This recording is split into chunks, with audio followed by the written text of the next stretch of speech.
ബിസ്മില്ലാഹിർ റഹ്മാനിർ റഹീം. അൽഹംദുലില്ലാഹി റബ്ബിൽ ആലമീൻ.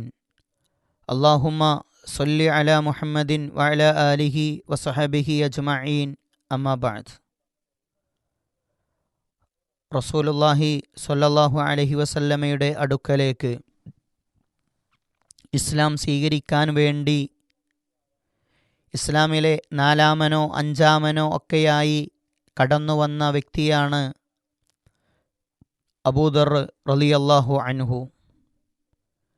ആദ്യമായി കഅബയിൽ ചെന്ന് ഇസ്ലാം പ്രഖ്യാപിക്കുകയും അതിൻ്റെ പേരിൽ പ്രയാസങ്ങളും പീഡനങ്ങളും ഏറ്റ് തൻ്റെ നാട്ടിലേക്ക് പോവുകയും തൻ്റെ സഹോദരനെയും കൂട്ടി സ്വന്തം വീടും പരിസരങ്ങളും കയറി ഇസ്ലാമിനെ മറ്റുള്ളവരിലേക്ക് എത്തിച്ച് കാലങ്ങളുടെ ചക്രങ്ങൾ നീങ്ങി ഇസ്ലാം മദീനയിലെത്തുമ്പോൾ അവിടേക്ക് തൻ്റെ 2 ഗോത്രങ്ങളുമായി കടന്നു വരുന്ന അബൂദർ റളിയല്ലാഹുവിനെ ചരിത്രത്തിൽ കാണാം.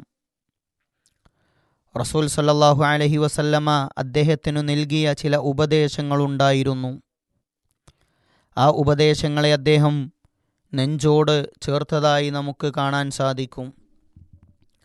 അദ്ദേഹം പറയുന്നുണ്ട്, എന്നോടെൻ്റെ പ്രവാചകൻ എൻ്റെ ഖലീൽ പറഞ്ഞ ചില ഉപദേശങ്ങളുണ്ട്. അതിൽ ഒന്നാമത്തേത് മിസ്കീനുകളെ ഇഷ്ടപ്പെടാനും അവരോട് ചേർന്നു നിൽക്കാനുമായിരുന്നു റസൂൽ സല്ലല്ലാഹു അലൈഹി വസല്ലമ എന്നോട് ആവശ്യപ്പെട്ടത് എന്ന്.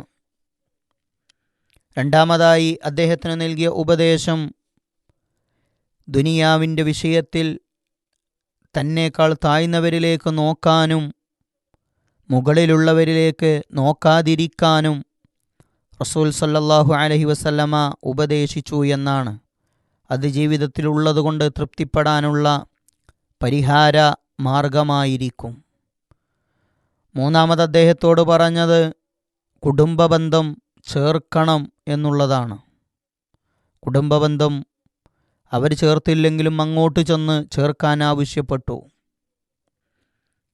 തൊട്ടടുത്ത് അദ്ദേഹത്തോട് പറഞ്ഞത് ഒരാളോടും ഒന്നും ചോദിക്കാതെ ഉള്ളതുകൊണ്ട് തൃപ്തിപ്പെട്ട് ജീവിക്കാനാണ്.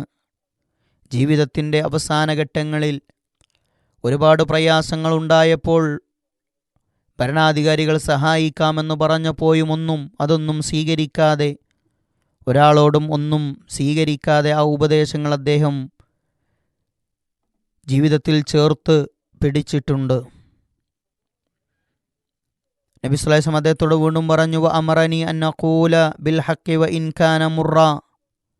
സത്യം അതെത്ര കൈപ്പേറിയതാണെങ്കിലും അത് പറയണേ എന്ന് പറഞ്ഞു.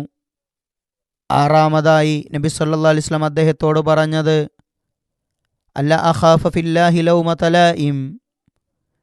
അള്ളാഹുവിൻ്റെ വിഷയത്തിൽ ഒരു ആക്ഷേപകൻ്റെ ആക്ഷേപത്തെയും പേടിക്കാതെ ഭയപ്പെടാതെ മുന്നോട്ട് പോകാനാണ്. ഏഴാമതായി അദ്ദേഹത്തോട് പറഞ്ഞത് വ അമറനി അൻ ഖിറ മിൻ ഖൗലി ലാ ഹൗല വലാ ഖുവത ഇല്ലാ ബില്ലാ ഫഇന്നഹുന്ന മിൻ കൻസിൻ തഹ്തൽ അർശ്. അത് അർശിന് ചുവട്ടിലുള്ള നിധിയാണ്.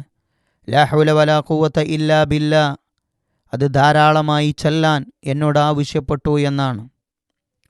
ഈ 7 ഉപദേശങ്ങളും അദ്ദേഹം തൻ്റെ ജീവിതത്തിൻ്റെ എല്ലാ കാലഘട്ടങ്ങളിലും ചേർത്തു പിടിച്ചിരുന്നു. റബ്ദ എന്ന പ്രദേശത്ത് ആരുമില്ലാതെ ഒറ്റയ്ക്ക് മരണപ്പെട്ട് അബ്ദുല്ലാഹിബ്നു മസ്ഊദ് റളിയല്ലാഹു അൻഹുവിൻ്റെ കൂടെയുള്ള സംഘം അദ്ദേഹത്തെ മറമാടുമ്പോൾ ആ സമയത്തും പ്രവാചകൻ സ്വല്ലല്ലാഹു അലൈഹി വസല്ലമ നൽകിയ ഉപദേശങ്ങൾ ചേർത്തു പിടിക്കാൻ അദ്ദേഹം പ്രത്യേകം ശ്രദ്ധിച്ചിരുന്നു. അവ ജീവിത വിജയത്തിന് കാരണങ്ങളായിരുന്നു. നമുക്കും ഈ ഉപദേശങ്ങളെ ചേർത്തു പിടിക്കാം. അള്ളാഹു നമ്മെല്ലാവരെയും അനുഗ്രഹിക്കുമാറാവട്ടെ. വിസ്ഡം ഇസ്ലാമിക് ഓർഗനൈസേഷൻ അവതരിപ്പിക്കുന്ന നേർവഴി എല്ലാ ദിവസവും ഏതാനും മിനിറ്റുകൾ സാമൂഹിക, വൈയക്തിക, കുടുംബരംഗങ്ങളെ വിശകലന വിധേയമാക്കുന്നു. അറിയുക, അറിയിക്കുക. നേർവഴി. Peace Radio. Tune to reality.